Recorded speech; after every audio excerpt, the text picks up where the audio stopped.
भारत में राजा महाराजाओं की रियासतें तो आज़ादी के तुरंत बाद ही खत्म हो गई थीं, लेकिन राज परिवारों और उनसे जुड़े लोगों की मानसिकता में अब भी राजशाही कहीं ना कहीं जीवित है।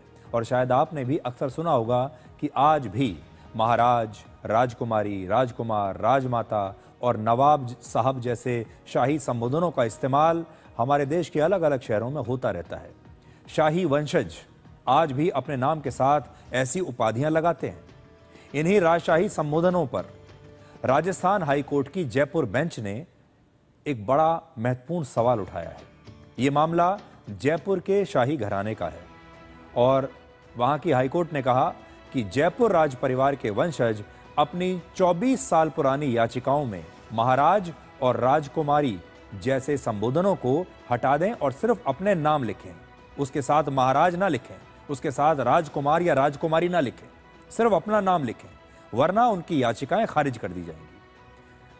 असल में वर्ष 2001 में जयपुर राजघराने के जगत सिंह और पृथ्वीराज सिंह ने हाउस टैक्स को लेकर अदालत में एक याचिका दायर की थी। 24 साल पुरानी इस याचिका में अब हाईकोर्ट का ध्यान इस बात पर गया कि याचिका में राज परिवार के लोगों ने अपने नाम के साथ महाराज की उपाधि इस्तेमाल की है, जो कानूनी रूप से गलत है। उन्होंने अपने नाम के सामने महाराज क्यों लिखा, जबकि आज के जमाने में कोई महाराज नहीं है, ना कोई महाराज है, ना कोई प्रजा है, ना राजा है, ना प्रजा है, सबको अपना नाम लिखना है। अब यहां यह समझना बेहद जरूरी है कि शाही उपाधियों का इस्तेमाल गैर कानूनी क्यों है। वर्ष 1947 में जब भारत आजाद हुआ तब लगभग 500 शाही रियासतें हुआ करती थी। सरदार वल्लभ भाई पटेल की कोशिशों के बाद इन रियासतों को भारत में शामिल कर लिया गया और इसके साथ ही संविधान में अनुच्छेद 291 के अनुसार राजा महाराजाओं और नवाबों के लिए प्रिवी पर्स की व्यवस्था की गई। प्रिवी पर्स की व्यवस्था क्या है? इसमें राजा महाराजाओं और नवाबों को हर साल एक तय टैक्स फ्री धनराशि दी जाती थी। हर साल उन्हें पैसा मिलेगा जो कि टैक्स फ्री है और साथ ही उन्हें अपने शाही टाइटल्स रखने की अनुमति भी थी। लेकिन लोकतंत्र में ना ही ऐसी रियासतें ज्यादा समय तक टिक सकीं और ना ही उनके विशेषाधिकार टिके। वर्ष 1969 में पहली बार प्रधानमंत्री इंदिरा गांधी ने इस प्रिवी पर्स की व्यवस्था को समाप्त करने की कोशिश की, लेकिन सुप्रीम कोर्ट ने इसे असंवैधानिक बताया और इसे खत्म करने पर रोक लगा दी। आखिरकार वर्ष 1971 में सरकार इन चीजों को खत्म करने में सफल हुई और तब भारत की सरकार ने 26वें संविधान संशोधन के तहत प्रिवी पर्स और शाही टाइटल दोनों पर पूरी तरह से रोक लगा दी। प्रिवी पर्स के प्रावधान वाले अनुच्छेद 291 और 262 को संविधान से हटा दिया गया और संविधान में एक नया अनुच्छेद 363A जोड़ा गया, जिसमें साफ लिखा था कि अब ना तो कोई प्रिवी पर्स मिलेगा, यानी ना तो आपको अब हर साल हर महीने कोई धनराशि मिलेगी क्योंकि आप नवाब हैं, क्योंकि आप महाराज हैं, क्योंकि आप राजा हैं, और ना ही अब आप महाराज, महाराजा, राजा, नवाब, राजकुमार, राजकुमारी जैसी उपाधियों की अब आप उनकी कोई कानूनी मान्यता अब नहीं रहेगी। अब आप ऐसी उपाधियों का इस्तेमाल नहीं कर सकते। अब जो राजकुमार भी होगा वो सिर्फ अपना नाम लिखेगा, जो राजा भी होगा पुराने जमाने का अपना नाम लिखेगा, अपने नाम के साथ राजा या महाराजा नहीं लगा सकता, क्योंकि ये सब अब आम लोग हैं। लोकतंत्र का मतलब यही है, क्योंकि उसमें सब लोग बराबर हैं। इसका मतलब यह हुआ कि लोकतंत्र में सभी नागरिक समान हैं, किसी को सिर्फ उसके वंश के आधार पर कोई विशेष अधिकार नहीं मिल सकता। लोकतंत्र में कानून के मुताबिक सब बराबर होते हैं, ना कोई महाराज है, ना कोई राजकुमार या राजकुमारी। लेकिन यह बराबरी लोगों की मानसिकता में भी तो होनी चाहिए।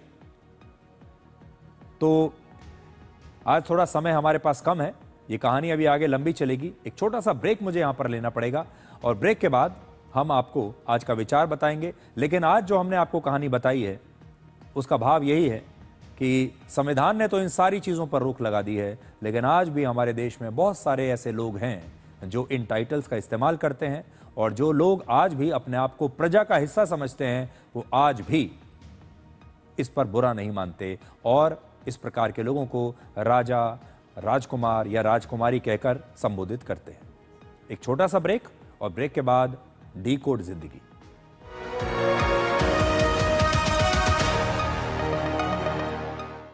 कौन है जो जोड़े देश को? विकसित भारत का विकसित भारत। मैंने अपनी खेती की शुरुआत स्वराज से की, लेकिन अब एक नया ट्रैक्टर ले रहा हूँ और ये भी स्वराज है। जोश है नया, क्योंकि स्वराज से बेहतर है सिर्फ स्वराज। नया स्वराज, मेरा स्वराज। हेलो जी, टाइम क्या हुआ है? टाइम हो गया सोना जीतने का, वो भी हर घंटे। और साथ ही मिलेंगे एश्योर्ड गिफ्ट्स भी विद फिलिप्स सोने पे सुहागा ऑफर। आयुष के पापा के लिए लाई थी ये, सिकुड़कर आयुष के नाक का हो गया है। हमारी खूबसूरत साड़ी का तो रंग ही उड़ा दिया। इसीलिए अपनाए सही डिटर्जेंट, 2 डाला का एडवांस फॉर्मूला जो दे कपड़ों को नई चमक और साथ ही सिकुड़ने से बचाए, चले ज्यादा और पैसे बचाए। इसीलिए अब से जो धोए इस देश की हर माँ, बच्चे, बूढ़े, जवान, खिलाड़ी, डॉक्टर, इंजीनियर, सबको गाय भैंस की दूध की शक्ति पर भरोसा है। पर जब इन पशुओं को कपिला पशु आहार मिलेगा, तभी तो दूध सिर्फ ज्यादा ही नहीं, शक्ति से भरपूर भी होगा। कपिला पशु आहार, देश का नंबर 1 पशु आहार। हेलो जी, टाइम क्या हुआ है? टाइम हो गया सोना जीतने का, वो भी हर घंटे। और साथ ही मिलेंगे एश्योर्ड गिफ्ट्स भी विद फिलिप्स सोने पे सुहागा ऑफर। ये कड़े इम्तिहानों से नहीं डरता, इसे सालों का तजुर्बा है।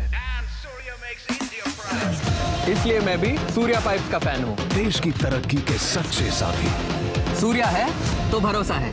कौन है जो जोड़े देश को? विकसित भारत का विकसित भारत। हेलो जी, टाइम क्या हुआ है? टाइम हो गया सोना जीतने का, वो भी हर घंटे। और साथ ही मिलेंगे एश्योर्ड गिफ्ट्स भी विद फिलिप्स सोने पे सुहागा ऑफर।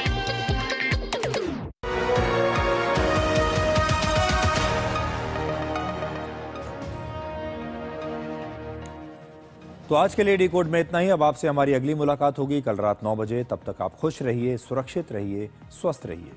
और इस दुनिया में ज्यादातर लोग दुखी इसलिए हैं क्योंकि वो सोचते हैं कि दिमाग उनके पास ज्यादा है और धन दूसरों के पास ज्यादा है। नमस्कार।